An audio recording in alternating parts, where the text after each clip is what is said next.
How to know if you're transgender is a question I often get in my comment section, in my videos. People will DM me and ask me, Juliet or Elsie, how did you know you were trans? And it's kind of a very loaded question because there's so much that goes into being transgender. And I'm here to help you understand it a little bit more. So if you're questioning yourself whether you're trans or not, stick around because I'm gonna be helping you understand and get to know yourself a little bit more. I'm gonna try to, help you on your journey of self-acceptance and getting to know yourself, but it is a very personal journey. All I can do really is try to help guide you to understand some of these concepts. But ultimately, whether you're trans or not is, again, very personal to you, and only you can answer that question. But hopefully by the end of this video, you will understand a little bit more what gender is, what trans means, and just what are the signs that I've experienced that helped me understand a little bit more about myself and help me connect the dots, because it can be a very complicated, hard to understand journey, because it is a journey of self-acceptance, of getting to know yourself. These kind of concepts are very, I would say, scary to accept, because oftentimes we want to, conform and be accepted socially, and there's a lot that goes into it, basically, especially like the emotion of fear that can heavily influence you to reject yourself. But we're gonna get into it in this video, so do whatever you need, sit down, listen, and take in all this information. Before we even get to the section where I talk about the things that I noticed in myself before I transitioned, I have to explain to you what gender is. Gender is how you express yourself. It's like your most basic form of self-expression, because it's kind of like physical. It's how you dress, how you show up in the world, how you talk, how you walk. It's your expression of yourself, right? And the way that I like to think of it in a spiritual sense is that my spirit and my soul is like everything about me, like my thoughts and what I like, what I dislike, like my personality. And then this physical body I'm living in is how I express it, because this is, the physical form of me, and I'm taking care of this physical body, but my spirit and my soul is something else, like completely separate. Like my consciousness is separate, and how I choose to express my spirit, my consciousness, is how I show up in the world, right? How I dress, how I, whether my hair is long or short, how I want to show up in the world is basically your gender expression, is how you want to be perceived. And a basic way to think of this is kind of thinking of life being a video game, and this is your avatar. Your physical body is your avatar, and you get to customize your character however you want, whether you want them to wear dresses, or you want to just wear pants, whatever you want to wear, however you want to dress your character, that's your gender expression. It's the same way how you dress your character in a video game. Now I want to get a little bit deeper into gender expression and how culture and historical events influence how we see gender today. There's only, especially if you live in the United States, there's mostly only two genders that are really socially accepted for the most part. This is what most people will understand what gender is. This is why you hear people saying all the time, there's only two genders. Like, what are you talking about? It's only male or female. But how did we get to that, right? Because oftentimes gender is associated with expectations. So let me break it down. Okay. Again, if you're in the United States and maybe in your Latin America, like you're a Latina like me, gender culturally is influenced heavily by conservative values that are based on Catholic and Christian values, because historically that's what most people in society were. And we can go into colonization and all that and how that's influenced it, but that should be for another video. The whole Adam and Eve story and religious beliefs kind of influence how we see gender and how we've placed expectations on certain gender roles. And your gender in the United States and in a lot of cultures is based on your sexual reproductive organs that you were born with. But we have a lot of issues with that, right? In its most basic form, I'm gonna brush through it really quickly, is if you were born with, testicles and male reproductive organs, then you're gonna have to be a quote unquote man, and you're expected to behave a certain way. You're expected to be manly and masculine, and you're expected to not show as much emotions, to be strong, and in a way that's very toxic for men to not show emotions, because that's just them bottling up their emotions and their trauma, and that's gonna damage them even further. With women are expected to be very passive, submissive. They're expected to have babies, and they're expected not to complain as much, and like there's a lot of like I don't know, things associated that I don't necessarily agree with, like these concepts, but a lot of people view the world this way, and I personally think it's a wrong way to view the world, because people are more complex than checking a box of like, okay, you were born with these sexual reproductive organs, so you're gonna act a certain way, and you're expected to be this way, and to just suck it up and be that person. You know, a lot of people are gonna have issues with that. This kind of view of the world is very exclusive to, you know, people who feel comfortable being that, but there's people who are born with both reproductive organs who don't necessarily, you know, fit either male or female, because they have both, and they've always existed, and they're called intersex, by the way. They don't have really a lot of representation in like the mainstream media and like the conversations that are going on about gender. And so oftentimes they're just ignored and like put away because it doesn't fit the norm of the society we live in today. Like historically speaking, gender has always been a form of self-expression. A lot of indigenous native culture, they had more than two genders. One that comes to mind right now is in southern Mexico, right? In Oaxaca, there is a group of people who were born male at birth, but they express themselves in more feminine ways. They take on more of a caretaker kind of role in their society and in their culture, and I just think it's very beautiful because that's just normal, like that's accepted. And they're called Muxes, by the way, I forgot to mention that. But just so you know, in other cultures, yes, more than two genders exist, so you don't have to, you know, put yourself in this bubble or this box of like one or the other. Even before you were born, your parents might have had a baby shower. They already are associating the color blue with manliness, with a boy, with a man, the color pink with women and females, and you know, they're already setting up expectations of you like before you even get out the womb. So this is why it's a little bit difficult to get to know yourself as you get older, because there's so much that influences you to think that you have to express yourself in a certain way, because based off your family, the way you grew up, again, your culture, the people around you, like all of that really has a big influence on how you show up in the world. And especially when, you know, we're children, we don't really get a lot of choices on how to express ourselves. You know, your clothes are picked for you. Everything is kind of like you're told what to do. It's basically what I'm saying. And so growing up and, you know, being in that, sometimes it can be a little tricky to understand or know if you are transgender or not. And this is why it was a little bit more difficult for me. And maybe you're an adult, maybe you're a teenager, I don't know who's watching this, and you're now, you know, getting older, and you're really starting to question these things, like, am I really happy presenting myself this way? Am I comfortable in my own skin? Like, these are questions you might be asking yourself, or you should be asking yourself. You know, if you are asking those questions, then you probably are trans, because I have a theory that if you align with the values, like cisgendered people, they align with the gender that was assigned to them at birth, right? They're probably not questioning their gender or like feeling uncomfortable in their skin, because, you know, they feel good the way they are, and so, you know, they're good to go. But the rest of us, we have a lot of learning to do about ourselves, a lot of questioning, because we are feeling a mismatch, right? Being transgender in its most basic form just means that you do not align with the gender that was assigned to you at birth. For me, right, I'm a trans woman, and I was born male at birth, right? I had male reproductive organs, but I didn't want to present as a man. Like culturally and like the way I show up socially, I didn't want to be a man. And there's a lot of different ways that I noticed I didn't want to be that, and I'm gonna get into that.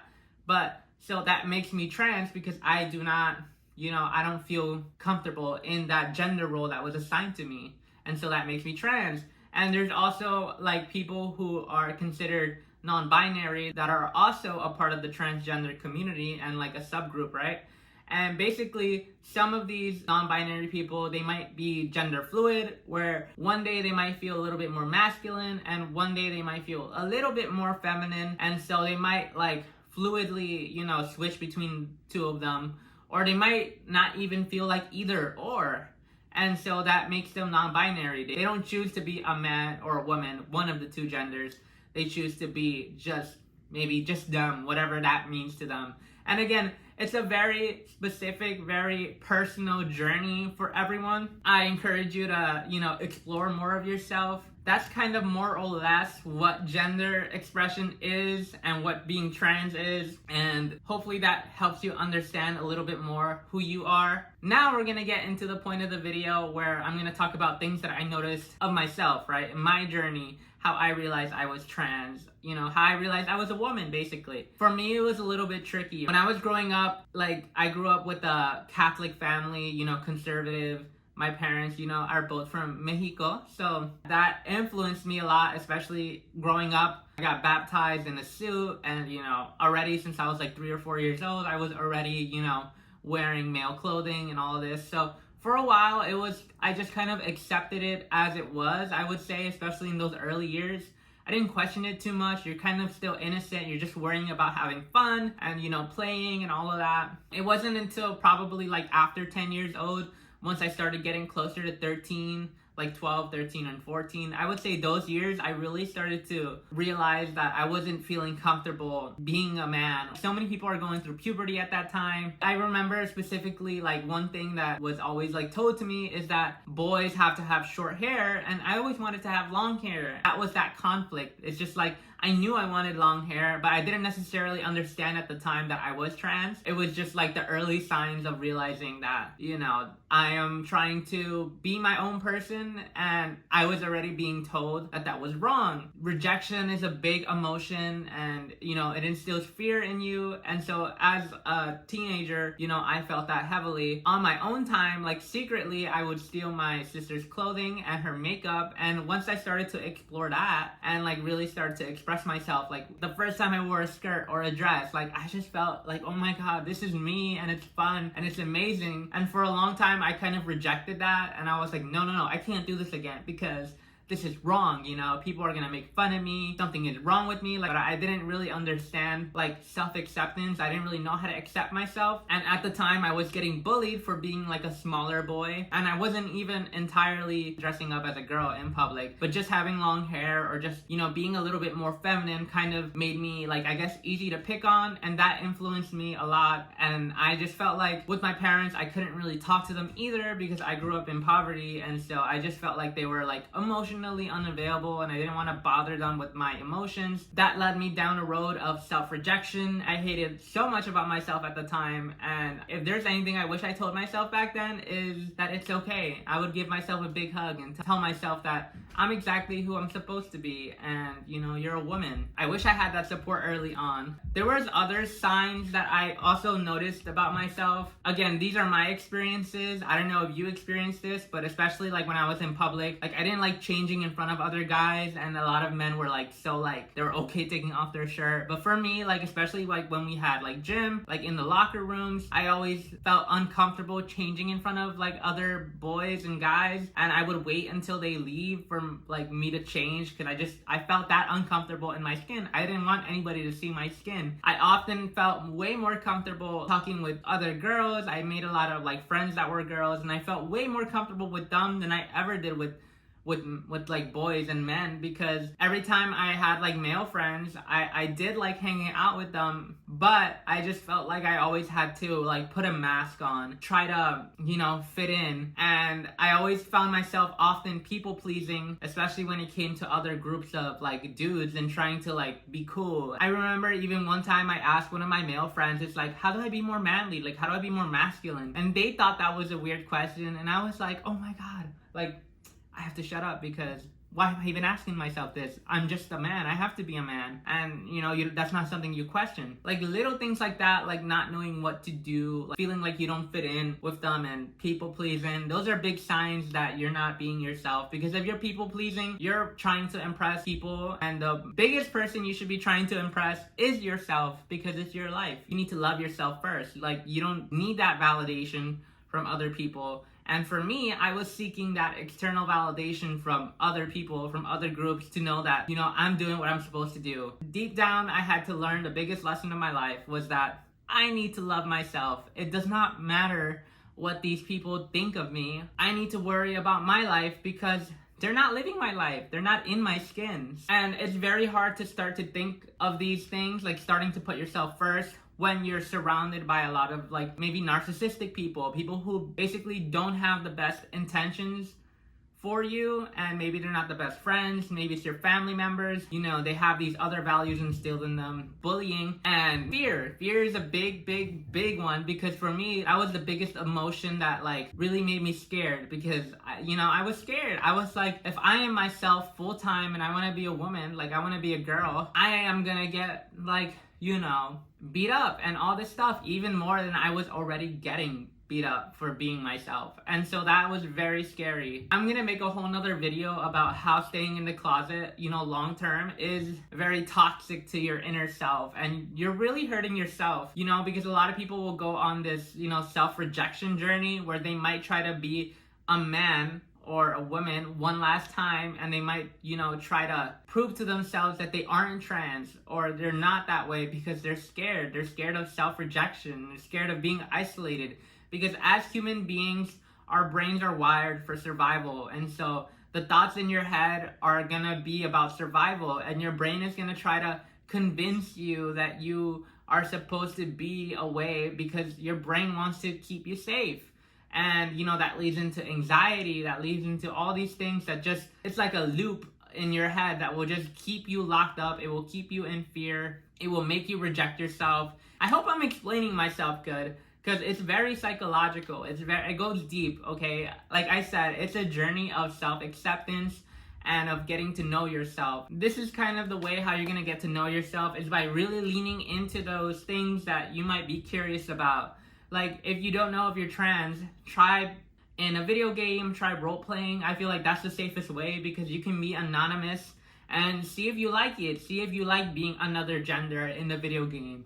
And really lean into it, and in real life, in your private time, try to, wear the clothes that you thought you wanted to wear but have been too scared. Like, if you want to wear a dress, try wearing it and see how you feel. Try growing out your hair, try doing makeup, and if it brings you joy, then that's all that really matters. Maybe just don't think about it too much and just accept it, that it makes you happy. And so that's what you should be doing. A few other things that you can try doing to figure out if you're trans is also visiting online communities for LGBTQ and trans members. Some of the communities and places that I visited, when I was discovering myself, is Reddit. Reddit is such a great place for trans people, because I think that they have a pretty good community there. I'm not like a huge Reddit user, but I know there's a few communities out there like TransTimelines that I used to look at, and I would watch these people, transform themselves in a matter of 2 to 3 to 4 years. That may seem like a long time, but it really isn't, because you're gonna live that life anyway. And just seeing these people transform really made me feel like, wow, if they can do it, I can do it. You know what I mean? And oftentimes we're scared because we think it's too late to transition, and it really isn't, because you're gonna live life anyway.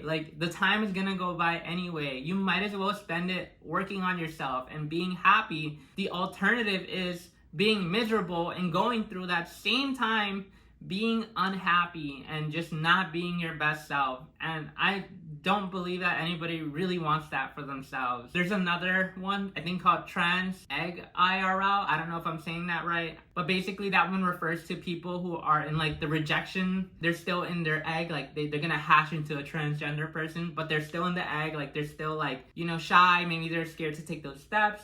And see if you relate to some of those memes. Those are a little bit more funny, and just start looking up and exposing yourself to the trans LGBTQ community. Those people will often be the most accepting people you will ever meet, because they already went on their journey, and so they will understand you. Building a community and being a part of a community is important. Oftentimes in our real life, sometimes we're not around those communities that will love us unconditionally. And so that's kind of my purpose for making this YouTube channel and my social media, is to create a community where we can all kind of gather our thoughts and be loving and accepting to each other, and this life is yours. Like, it's such a precious thing, and we only have one life, right? Sometimes we're very scared to take that step to, be trans because of our families, because of our, friends or whatever.